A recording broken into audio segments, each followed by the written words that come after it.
காவிரி பாசன பகுதி மாவட்டங்களில் குறுவை சாகுபடிக்கு ஜூன் 12ஆம் தேதி தண்ணீர் திறக்கப்படும் என்று அறிவிக்கப்பட்டுள்ளது.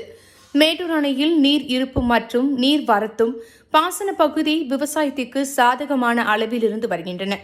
கர்நாடக மாநிலத்தில் பெய்து வரும் மழை காரணமாக மேட்டூர் அணைக்கு நீர்வரத்து தொடர்ந்து அதிகரிக்கும் என்று எதிர்பார்க்கப்படுகிறது.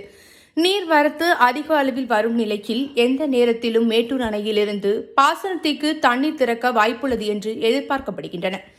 மேட்டூர் அணையில் இருந்து வரும் தண்ணீரை தஞ்சை மாவட்டத்தில் காவிரி, வெண்ணாறு, கல்லணை கால்வாய் ஆகிய ஆறுகளில் பிரித்து தேவைக்கு ஏற்ப வழங்கும் பணியை கல்லணை செய்து வருகின்றது.